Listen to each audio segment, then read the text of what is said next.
Boa noite, gente. Vamos aqui para mais uma aula de tópicos. Essa aula é a que encerra a discussão sobre a conjuntura econômica recente. Ficou meio misturado, né, os temas. A gente falou da conjuntura econômica recente, daí foi para o tópico de inflação, daí voltamos aqui para esse tópico, para encerrar a parte da conjuntura recente, que é uma das coisas mais recentes que temos, né? Vamos discutir aqui algo que aconteceu em março desse ano, né? Embora já estamos praticamente em novembro, né? Então já tem um bom tempo, não está tão recente assim.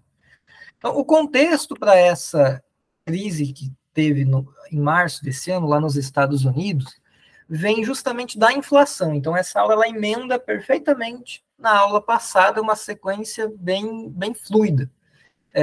Toda aquela inflação que a gente discutiu na aula passada, aquelas 3 ondas inflacionárias que vêm uma em seguida da outra, é até difícil de diferenciar uma da outra. Então, a da pandemia, a crise depois dos lockdowns assíncronos e depois a questão da guerra, toda essa inflação que foi global, foi no mundo todo, ela fez com que os bancos centrais no mundo todo apertassem a política monetária. Isso foi algo bastante sem precedentes, todos os bancos centrais apertando e apertando muito a política monetária. Então, foi uma contração, uma política monetária contracionista aplicada em vários países, né? Dá para se dizer que a economia global como um todo sofreu uma política monetária contracionista. Aqui a gente está vendo para o Fed, então dados para os Estados Unidos, que mostram que esse aperto recente de política monetária foi o mais intenso que teve na história. Como que a gente lê esse gráfico? Ele é o seguinte: aqui a gente tem meses relativos em relação à primeira vez que a taxa de juros subiu. Então, eu vou só rabiscar aqui. A taxa de juros ela sobe, daí ela desce, e daí aqui esse eixo aqui ele está medindo o seguinte: a partir do momento em que de um ponto de observação para o outro a gente tem uma subida na taxa de juros, começa a contar aqui. Então, 1 mês desde que veio a primeira subida, 2 meses, 3 meses, e assim vai indo. E só vai parar essa setinha, aqui, por exemplo, 2004, ela parou ali com 26 meses. Então, ficou subindo, subindo, subindo. Depois de 26 meses de subindo a taxa de juros, teve uma queda na taxa de juros. E daí essa observação aqui, ela acaba, né? Porque já não é mais subida, é descida. É o contrário, que a gente está só analisando subida. Então, em um eixo, a gente está vendo quantos meses se passaram desde o aumento, e aqui a gente está vendo quanto que mudou a Federal Funds Rate, que é a taxa Selic deles, né, a taxa básica de juros deles. Então, por exemplo, se a taxa de juros ela vinha caindo, e daí ela sobe, mas só 0,25% em um mês, então aqui na observação 1, a gente vai estar com um ponto aqui. E depois, se ela permanece aqui, ela vai, como está aqui nesse ciclo de 2015, né? Ficou no 0,5 muito tempo. Então, ela ficou um ano, né, a taxa de juros ela vinha caindo, daí ela subiu e ficou um ano estabilizada ali no 0,25. Depois, ela subiu no 13º mês e no 14º mês, então ela subiu, e daí ficou estável por um mês, e depois foi subindo, e assim vai indo. É isso que esse gráfico está nos dizendo. Esse eixo aqui na vertical nos dá a intensidade da subida. Porque quanto mais inclinado isso, maior foi a mudança percentual na taxa de juros em um espaço de tempo mais curto. E o que a gente tem é que a mudança corrente, esse gráfico ele é de março desse ano, então ele ainda tem até um pouco mais, né, de dados depois, ele não está super atualizado, mas a gente vê que em 10 meses, 12 meses aí, acho que deve estar em 11 aqui, foi a subida mais veloz que se tem na história do Fed. Então, nunca o Fed apertou tão rápido a política monetária. Isso, obviamente, dá um choque na economia com muita intensidade. Essa mudança, essa virada de chave na política monetária, que foi causada por conta da inflação, é o que causa a quebra de bancos. Daí eu vou explicar esses mecanismos já, mas só para a gente já ver o tamanho dessas quebras. Esse gráfico e o próximo, eles são a mesma informação, só que visualizadas de maneiras distintas. Eles nos mostram bancos comerciais, né, falências de bancos comerciais nos Estados Unidos. Então, está fora grandes bancos de investimento. Então, por exemplo, aqui não está né, aqui a crise de 2008, né, não está aqui a falência do Lehman Brothers, que é um banco de investimento, do Merrill Lynch, do Bear Stearns, são todos bancos de investimento que são bem maiores do que estes aqui, tá? Então a gente está analisando, esse gráfico que eles nos mostra, quebras de bancos comerciais e não bancos de investimento. Lembrando que em 99 a Glass-Steagall Act ela acaba, só que os bancos que eram até então chamados de comerciais, eles permaneceram tendo esse nome, né, de comerciais, e os de investimento também ainda são classificados assim, embora com o fim da lei eles pudessem atuar, né, nas duas pontas, mas para fins estatísticos ainda há essa diferença. Então, em 2008, a gente tem aqui, cada bolinha dessas é um banco quebrando, e o tamanho da bolinha é o tamanho do banco, é o tamanho dos ativos desse banco, quando ele quebrou. Então, o maior que a gente tem, a maior falência de bancos comerciais que se tem em 2008, do Washington Mutual, que foi 307 bilhões de dólares, o tamanho dele quando ele faliu. Só que como a gente vê aqui, ó, na crise de 2008, foram muitos bancos falindo. Então, só que são vários pequenos, assim, lógico. A menor dessas bolinhas é 1 bilhão de dólares, o que é muito dinheiro, mas para termos de banco, não é tanto assim. Então, a gente tem aqui o IndyMac, que é 32 bilhões, o Colonial Bank, que foi 25 bilhões, o Guaranty, que é 13 bilhões, vários bancos aí, e muitos pequenininhos com meio bilhão, 1 bilhão, então vários foram falindo, e conforme a crise vai passando, ainda vem gente falindo, vem muito banco falindo ainda, depois do grosso da crise, que é 2008, 2009. Né? Então, em 2010, você tem vários bancos pequenos falindo aqui em 2010, 2011, um pouco menos aqui em 2013, 14, tem um pouquinho aqui em 2007, e agora, 3 grandes falências, na verdade, são 4 bancos que faliram, só que ninguém botou nos gráficos, nem nesse, não sei porquê. Ele é menor do que os demais, mas ele poderia aparecer, que é o Silvergate, só que ele era coisa aí de uns 8 bilhões, então a bolinha dele seria bem menor, mas, assim, deveriam ter colocado. E a gente tem aqui as falências de 3 grandes bancos, agora em março desse ano, né? E ainda tem mais um que ele não aparece nesse gráfico. Aqui é a mesma coisa, a mesma informação, só que, enfim, espalhada de uma outra maneira. E aqui também essas informações, só que colocadas de mais uma maneira ainda, que é o seguinte: na linha laranja é o número de falências, ou seja, quantos bancos faliram. Então, em 2010, a gente tem aqui o pico de falências bancárias, né, de bancos comerciais. Então, foram 150 que faliram em 2010, foi o grosso da crise, para vocês verem como a crise do subprime ela foi se arrastando. Né? A gente costuma dizer que ela foi em 2008, mas ela se arrasta, e em 2010 ainda foi o ponto em que mais bancos faliram. Só que não é o total, não é o ponto em que mais ativos vão à falência, porque daí, se a gente pega pela barrinha azul, é o total de ativos que foram, né, em falência. Então, aqui em 2008, foram 25 bancos falindo. Não é o momento em que mais bancos faliram na história, só que é o momento em que mais ativos de bancos comerciais foram cortados, né? Porque esses bancos foram à falência, foi 373 bilhões. Aqui, em março desse ano, aqui esse gráfico ele é do começo de março, né, de 13 de março, então, até então só tinham 2 bancos falidos, somando 319, depois foi até mais. Então, como a gente vê aqui, né, o número de bancos falindo aqui ele é muito alto, né, toda essa parte aqui, só que aqui já são muitos bancos falindo, só que com um total de ativos bem menor. E agora foram poucos bancos falindo, só que o tamanho desses bancos é bem grande. O Silicon Valley, por exemplo, ele era o 16º maior banco dos Estados Unidos, o First Republic era um pouco maior, assim, foram bancos muito grandes falindo. O que aconteceu para eles irem à falência? Então, o que eu vou passar aqui o resto da aula mostrando? Vou discutir caso a caso, o Silicon Valley, o First Republic, o Silvergate e o Signature. O Silvergate é o que não aparece ali nos gráficos, porque ele é relativamente menor do que os demais. Os outros ali dos centenas de bilhões, né, mais até nos 200 bilhões de dólares. O Silvergate era 8, 9, era menos de 10 bilhões, então ele é bem menor do que os demais. E depois eu falo da política monetária nova, né, mais uma que foi implementada.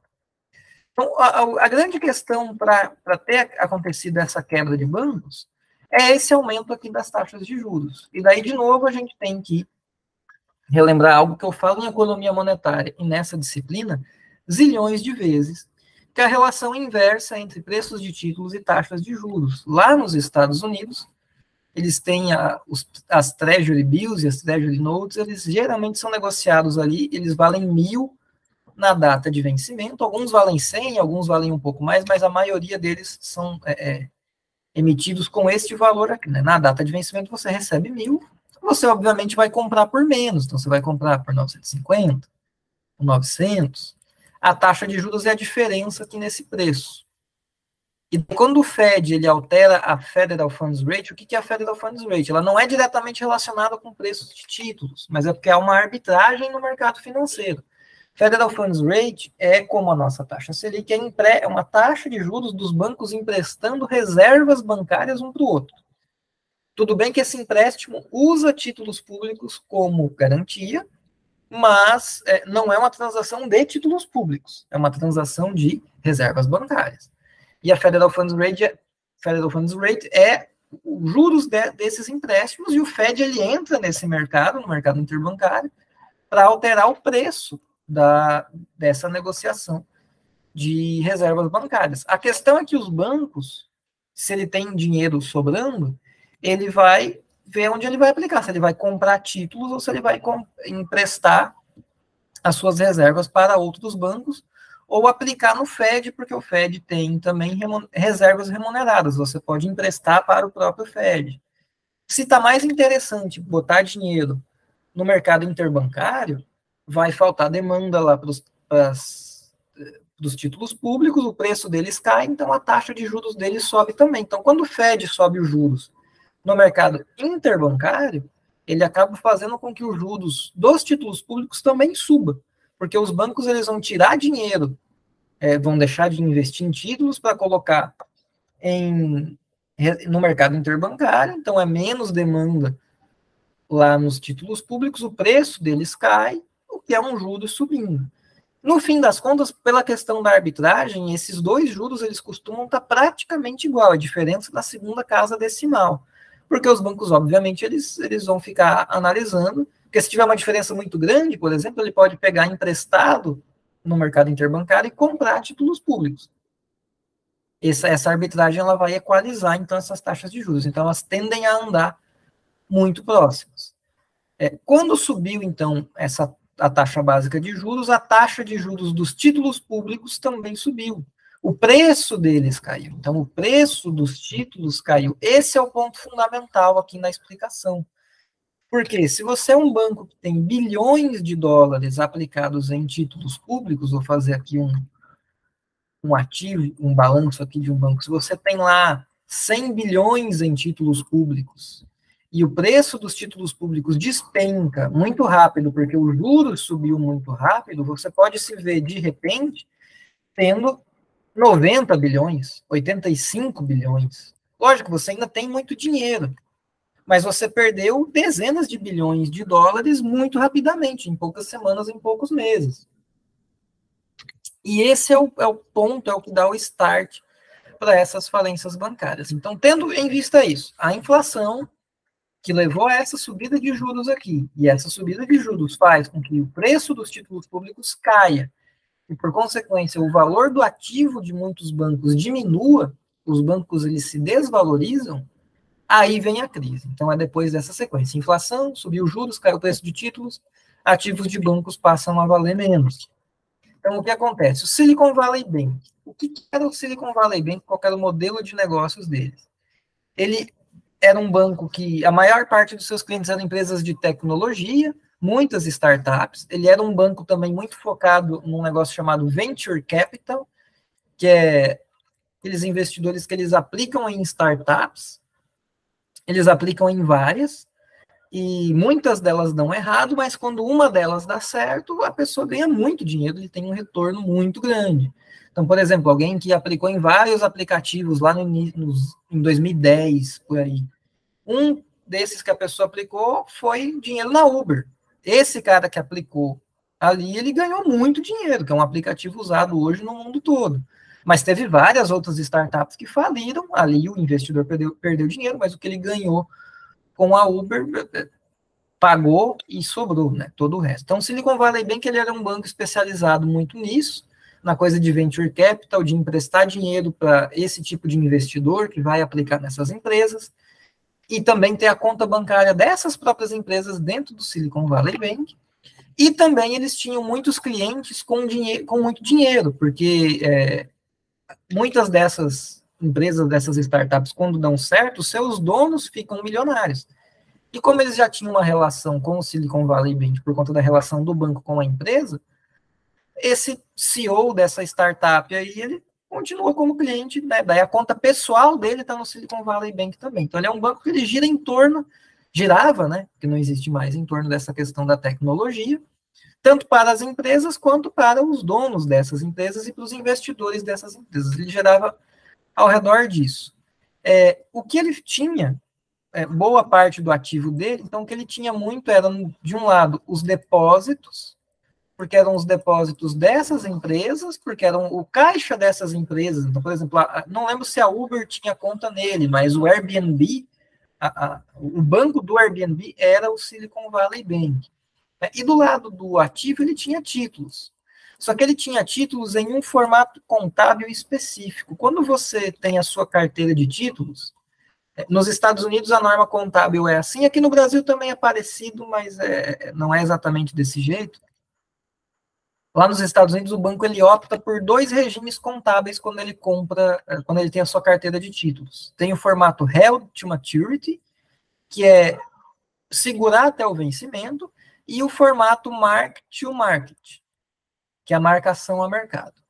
Quando ele diz, eu quero ter esse Held to Maturity, o valor desses títulos, ele não é o preço deles que está valendo agora no mercado.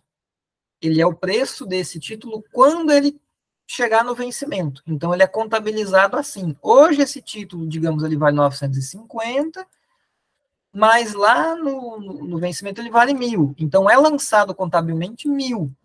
Então, isso deixa, obviamente, o banco ele com mais... Ele fica mais valorizado, digamos assim, fica mais atraente para investidores e torna muita regulamentação prudencial, tipo da Basileia, fica mais frouxa para esse banco, porque os ativos dele valem mais, mas ele tem uma restrição que é o quê?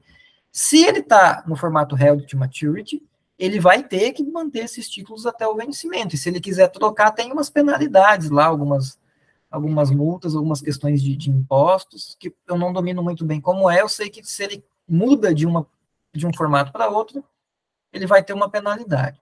O outro formato, que não era o que o Silicon Valley Bank adotava, era o Market to Market.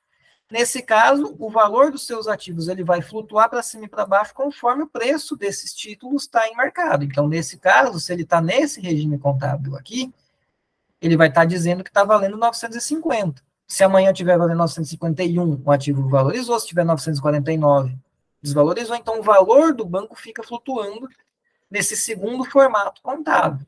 A questão é que daí ele não tem restrição nenhuma. Ele pode negociar esses títulos à vontade, ele não precisa pedir autorização, ele pode fazer o que ele quiser. Só que o ativo dele vai estar o valor flutuando conforme o mercado, e nesse tipo aqui, o valor do ativo é mais estável, só que ele tem que pedir autorização para negociar, e se ele negociar demais, ele tem penalidades. O Silicon Valley Bank, ele estava neste formato, Held to Maturity, porque ele entendia o quê? Muitos dos meus clientes aqui, eles já são empresas estáveis, já bem estabelecidas, temos uma relação boa, então esses depósitos que estão aqui comigo, o caixa de muitas empresas vai ficar aqui comigo. Então essas empresas, elas não vão estar demandando muito dinheiro o tempo todo, assim, eu não tenho que estar com uma liquidez tão grande. Então boa parte da carteira de títulos estava no formato Held to Maturity. E tinha uma parte da carteira no formato Market to Market para a questão de liquidez mais imediata. A questão é que os juros subiram e esses títulos eles perdem valor de mercado.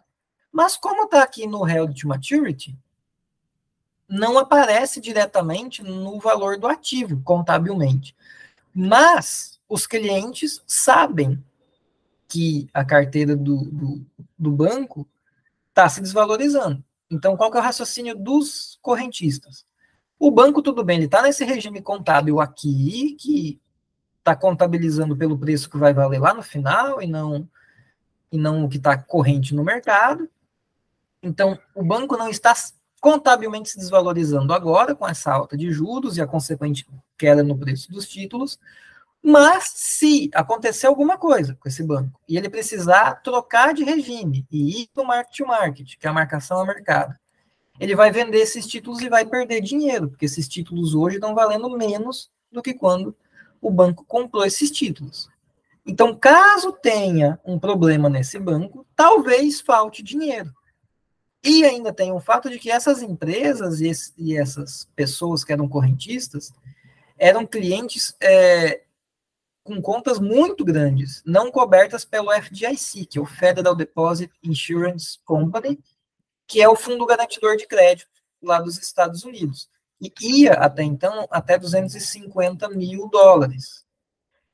Depois teve umas mudanças em março, voltaram atrás, eu nem sei como é que ficou isso depois, no fim das contas. Então, a maior parte dos clientes pensou o seguinte: se acontecer algo com o banco, e ele precisa trocar de regime contábil, ele vai perder dinheiro, ele vai desvalorizar, pode acontecer uma corrida bancária, esse banco pode falir, e eu não estou coberto pelo fundo garantidor de crédito, então, se acontecer alguma coisa, eu vou me dar mal. Então, eu vou sair desse banco agora.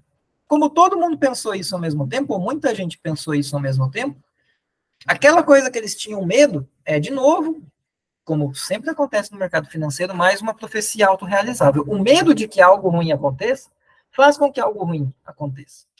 Então, muitos clientes eles decidiram transferir o seu dinheiro para outros bancos, que eles tinham como mais seguros, por medo de que algo ruim acontecesse. Só que esse medo fez com que algo ruim acontecesse e o Silicon Valley Bank precisou de dinheiro em caixa, só que o dinheiro dele estava basicamente em títulos que estavam perdendo muito valor.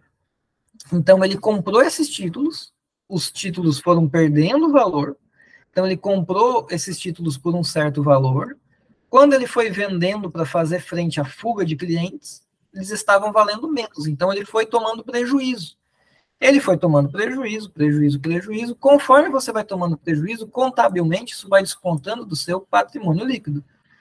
Conforme o patrimônio líquido foi diminuindo, foi aumentando a fuga aqui de depósitos, foi piorando essa desvalorização aqui, até que uma hora o patrimônio líquido do banco acabou. Contabilmente deu baixo e não tem mais dinheiro dos sócios. A partir daqui, toda a depreciação do banco vai cair na conta de correntistas, ou seja, se todo mundo quiser sair, não tem dinheiro para todo mundo, alguém vai ficar sem. É uma falência. E daí foi decretado a falência do Silicon Valley Bank, foi por conta disso. Foi o medo de que houvesse um problema no banco, gerou o problema no banco.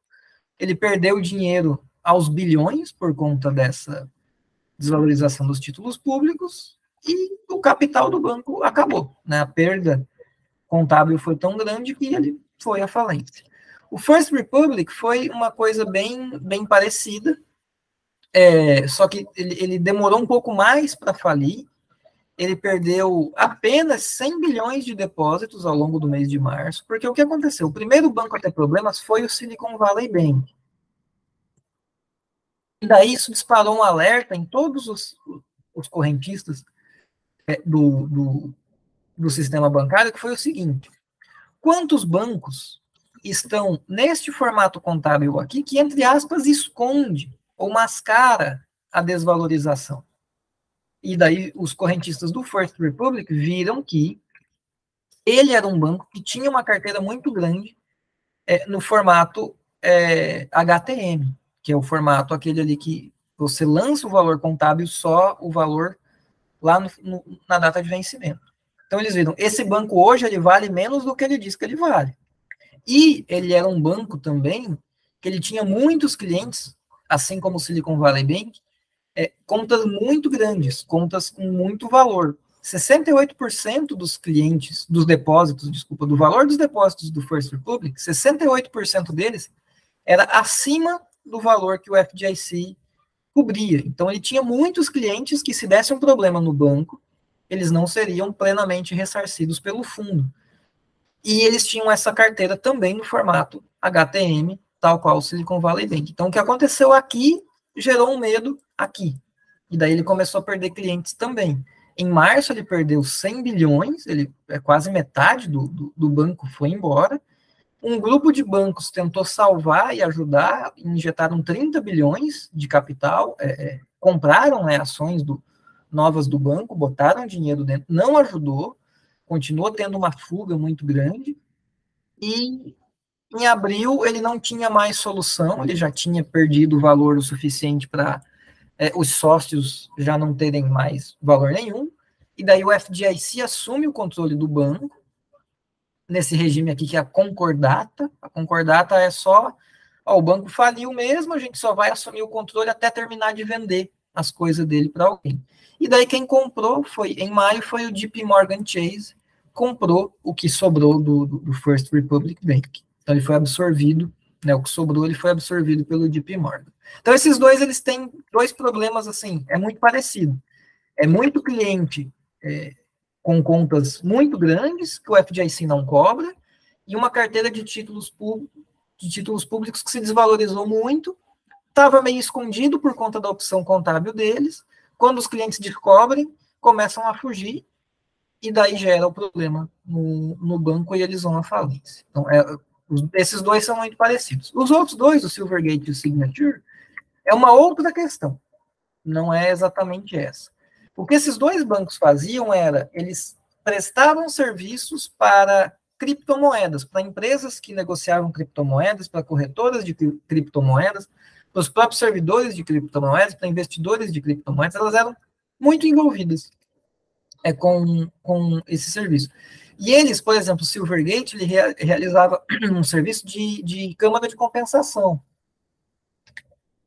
para criptomoedas. Então, eu sou um investidor que estou investindo aí em várias criptomoedas, estou comprando, estou vendendo, e eu faço isso, o dinheiro ele vem e vai na minha conta no Silvergate. Então, quando eu pego em dólares e compro uma criptomoeda de alguém, foi da minha conta no Silvergate para de outra pessoa no Silvergate. Muitas corretoras faziam isso. Né? Você que está negociando aqui dentro dessa corretora, por exemplo, a Binance ou Binance, não sei como é que pronuncia, a conta era no Silvergate. Então, todas as transações da Binance, ou Binance, não sei como fala, era dentro do Silvergate. Então, os depósitos do Silvergate, boa parte era relacionada à negociação de criptomoedas. Então, a pessoa tem $1 ali, tem dólares ali, e ela compra a criptomoeda de alguém. Alguém recebeu dólares. Esse alguém também tem conta aqui no Silvergate. E esse alguém que recebeu o dólar depois vai usar para comprar outra criptomoeda. E dessa outra criptomoeda ele comprou de alguém que talvez também tem conta no Silvergate. Então ele era um banco que concentrava em si muitas operadoras, né, de criptomoedas. 90% dos depósitos do banco eram relacionados a criptomoedas. Então ele era basicamente um banco de criptomoedas.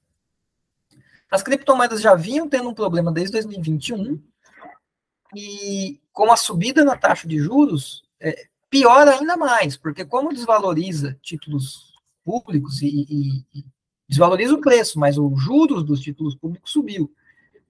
E se você é investidor de criptomoeda, você pensa, antes eu ganhava menos de 1% para aplicar em títulos públicos, agora eu ganho 5 e pouco. E daí eu estou na minha opção, fico aqui nesse mercado de criptomoedas que já está me dando prejuízo há algum tempo, ou paro com essa brincadeira e vou aplicar em outra coisa. Muita gente resolveu sair do mercado de criptomoedas. Como esse banco ele estava muito envolvido no mercado de criptomoedas, pessoas saindo do mercado de criptomoedas é esse banco perdendo depósitos. É gente vendendo suas criptomoedas, pegando esse dinheiro e mandando para outros bancos, usando para fazer outras coisas. Então, esse banco ele foi perdendo depósitos. E daí aqui o problema fica igual desses outros dois. Nesses dois eles perderam depósitos porque os correntistas do banco ficaram com medo desses bancos falir. E eles não serem cobertos porque eles eram clientes com muito dinheiro em conta. Aqui eram clientes que estavam investindo lá nas criptomoedas, eles quiseram sair desse mercado, muita gente saiu do mercado de criptomoedas, e tirou o dinheiro desse banco, tirou o dinheiro da sua conta e foi aplicar em outra coisa. Então, saiu o dinheiro do banco. Ele tinha uma carteira de títulos públicos também nesse formato held to maturity. Só que ele teve que vender esses títulos, teve que trocar de regime contábil. Então, ele começou a vender títulos que já valiam menos. Então, ele começou a ter perdas de capital aqui, porque esse ativo valia menos. Ele foi perdendo passivo aqui. O patrimônio líquido do banco foi desaparecendo até acabar. E daí o Silvergate, ele faliu. Ele era menos de 10 bilhões, então ele era um banco relativamente pequeno. O Signature também teve problemas. Ele era menos, em termos relativos com o próprio banco, ele era menos envolvido com criptomoedas, porque eram apenas 25% dos seus depósitos. Mas, se a gente volta ali, o Signature, ele era 110 bilhões de ativos. Né? Então, esses 25% de depósitos devia ser aí uns 15, 20 bilhões, né? Porque aqui a gente está falando 110 bilhões de ativos. Passivo não é só depósito, são outras coisas. Então, ele tinha, por mais que ele fosse menos porcentagem dele envolvida no negócio de criptomoedas, o total até era maior do que o Silvergate, porque ele era um banco muito maior. E daí aqui foi a mesma coisa. Foi muito cliente saindo do mercado de criptomoedas e fazer outra coisa, gastando dinheiro, sei lá, porque precisa fazer as suas coisas. Então, foi depósito sumindo, o banco tendo que vender títulos para fazer frente a essa saída de recursos, de gente que estava saindo do mercado de criptomoedas, mas o banco era um banco que prestava serviços para quem estava nesse mercado. Vendeu esses títulos, sofreu a perda, realizou a perda, né? Da desvalorização desses títulos, o patrimônio líquido do banco foi caindo até desaparecer, faliu o banco. Então, essa foi a falência desses 4 bancos. Né?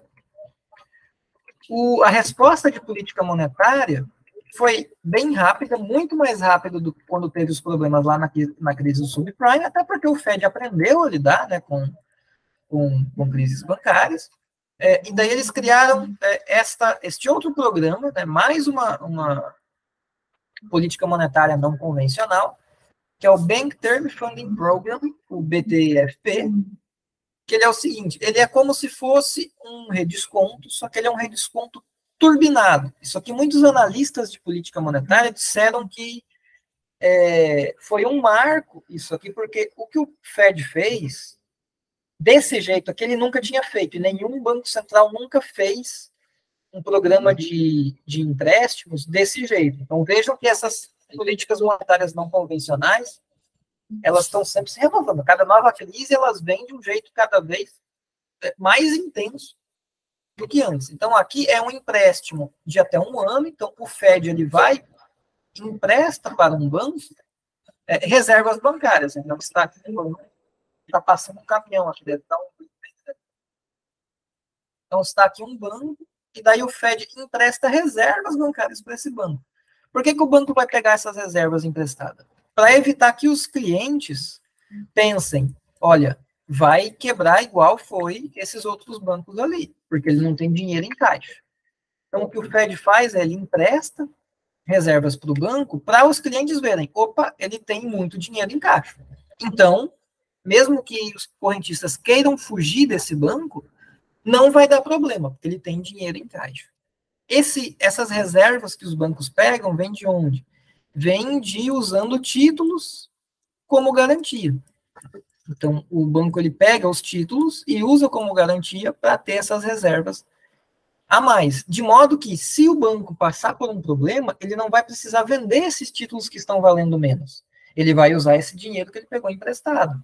Então, ele não vai sofrer uma perda, ele não vai realizar a perda de capital que ele iria realizar se ele precisasse vender os títulos, que foi o que aconteceu com esses 4 bancos, que eles quebraram antes de o Fed criar esse programa aqui, né? O Fed criou esse programa para evitar que o pânico se arrastasse, que mais bancos fossem à falência. Criando isso aqui, parou o pânico e daí parou a quebra de bancos. O que tem de novo aqui é que é o seguinte, e daí a gente tem que lembrar de 2 informações que eu dei lá no início do semestre, quando eu falei do mercado de compromissadas, do repo market, quando a gente discutiu lá a crise do subprime. Que é o quê? O que é o repo? O repo é um empréstimo de dinheiro de um ente para outro, sendo que esse que está pegando dinheiro emprestado, ele está dando títulos como garantia. E daí o que acontece? Quando os repos são feitos, e isso sempre foi feito assim, o Fed aqui, em março, fez algo nunca antes feito, nem por um banco central, nem pelo mercado privado, é o seguinte, quando eu te empresto dinheiro e você está me dando esse título aqui como garantia, eu vou olhar o valor desse título no mercado hoje, e não o valor que ele vai valer lá na data de vencimento. Então, a gente vai olhar, digamos que na data de vencimento esse título vale 1.000, mas eu não vou te emprestar baseado nesses 1.000, eu vou te emprestar baseado no valor dele no mercado hoje. E hoje, digamos, ele está valendo 950. Então, eu vou te emprestar baseado nesses 950. Fora isso, tem o haircut, que é o quê? Eu vou olhar o valor desse título no mercado hoje, e não o que ele vale no vencimento. Eu vou olhar o que ele vale hoje no mercado e vou descontar uma porcentagemzinha.